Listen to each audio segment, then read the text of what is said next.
Bismillahirrahmanirrahim. Assalamualaikum warahmatullahi wabarakatuh. Jumpa lagi di channel YouTube Rifa Nista, masih di sudut edukasi belajar mudah dan menyenangkan. Bagaimana kabar adik sekalian, khususnya siswa-siswi kelas 5? Semoga hari ini kita semua dalam keadaan sehat, karena dengan kondisi yang sehat tentunya kita bisa melakukan berbagai kegiatan yang kita inginkan. Dan dengan kondisi yang sehat pula pastinya kita bisa belajar bersama untuk membahas soal-soal dari buku penilaian Bu Pena untuk SD atau MI kelas 5 ya. Yang mana kita masih di jilid 5A, tema 1, organ gerak hewan dan manusia. Dan kali ini kita akan membahas tema 1, latihan soal subtema 3. Dan yang masih ketinggalan bahasan sebelumnya bisa dilihat di playlist Bu Pena kelas 5. Oke adik-adik sekalian, langsung saja ya kita ke halaman 73. Dimulai dari muatan bahasa Indonesia. Nomor 1, inti atau dasar permasalahan dalam suatu teks disebut, ini jawabannya adalah ide pokok ya. Di sini udah saya tuliskan adik-adik, nomor 1 jawabannya yaitu ide pokok ya. Kita lanjut ke soal nomor 2. Ide pokok pada suatu paragraf biasanya dapat ditemukan di titik-titik paragraf. Nah, ide pokok itu biasanya dapat ditemukan di mana? Rata-rata di awal ya, tetapi sebenarnya tidak hanya di awal, bisa juga kita temukan di tengah dan juga di akhir paragraf. Itu adik-adik sekalian ya untuk nomor 2. Kita lanjut ke soal nomor 3. Apa yang perlu diperhatikan saat menentukan ide pokok berdasarkan gambar? Ingat ya, ide pokok berdasarkan gambar. Oke.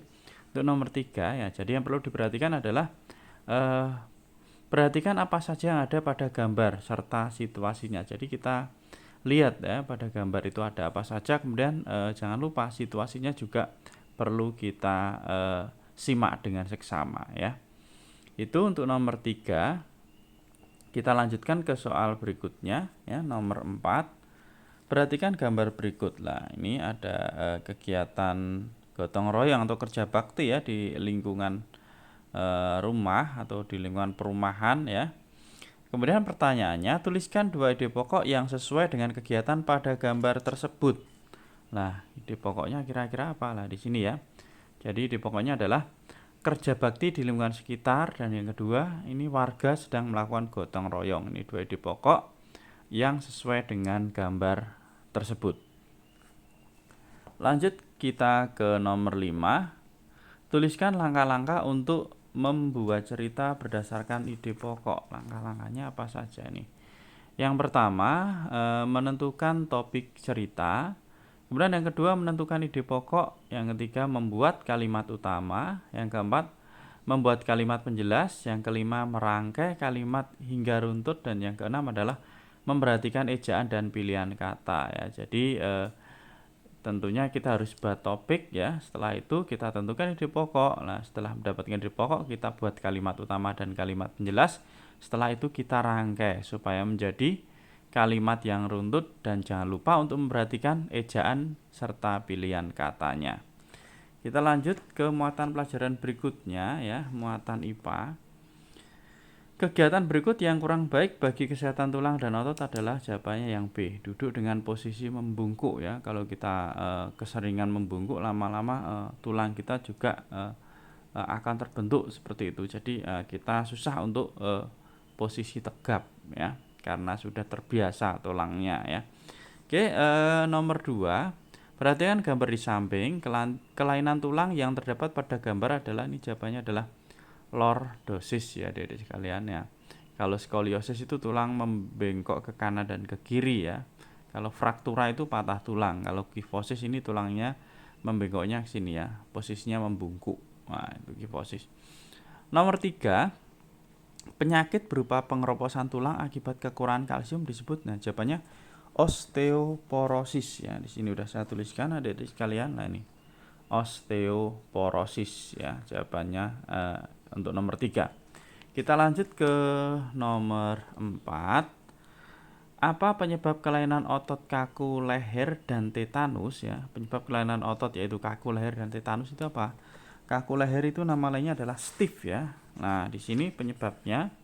Nah, ini untuk yang kaku leher itu dikarenakan cedera otot, kemudian infeksi meningitis ya. Sedangkan tetanus itu disebabkan karena infeksi bakteri Clostridium tetani. Lanjut ke soal nomor 5, apa langkah-langkah yang perlu dilakukan untuk menjaga kesehatan tulang dan otot? Nah ini, olahraga teratur, kemudian mengkonsumsi sayuran dan susu berkalsium, berjalan atau duduk dengan tegap, kemudian menjaga kebersihan makanan dan lingkungan sekitar. Ya, ini ada 4 poin penting agar tulang kita tetap terjaga ya. Tulang dan otot kita tetap terjaga. Lanjut ke muatan SBDP ya, KD 3.1 nomor 1, menjelaskan, melengkapi dan memperdalam penyampaian gambar secara keseluruhan pada komik merupakan fungsi dari jawabannya adalah teks yang B ya. Kemudian nomor 2, proses pemberian tinta pada sketsa gambar komik disebut juga dengan inking ya. Pemberian tinta itu namanya adalah inking ya. Kemudian nomor 3, salah satu ciri komik adalah proporsional. Artinya apa? Nah, di materi juga sudah dibahas ya adik-adik sekalian, tapi di sini saya tuliskan sekalian ya. Apa itu arti dari proporsional? Nah ini. Jadi teks dan gambar itu membuat pembaca seakan terlibat langsung ke dalam cerita. Itu arti dari proporsional ya. Jadi teks dan gambar membuat pembaca seakan terlibat langsung ke dalam cerita. Kita lanjut ke soal berikutnya ya. Nomor 4. Apa fungsi gambar dan balon kata pada komik? Fungsi gambar dan balon kata pada komik itu apa? Oke, di sini ya. Jadi gambar itu fungsinya untuk menjelaskan cerita, sedangkan balon kata itu berfungsi untuk tempat menuliskan teks cerita. Itu untuk soal nomor 4 ya. Kita lanjutkan soal berikutnya nomor 5. Ada di halaman berikutnya adik-adik sekalian, di halaman 74 ya. Oke, kita lihat di sini lah, ini ada gambar ya. Kita diminta untuk menuliskan langkah selanjutnya untuk membuat komik dari gambar tersebut. Oke, dari gambar ini langkah selanjutnya itu apa yang harus kita lakukan ya? Oke, jadi kita memberikan tinta atau inking, kemudian memberikan warna atau coloring, dan yang terakhir membuat teks atau lettering ya. Itu. Jadi kita berikan tinta, kemudian kita beri warna dan kita tambahkan teks.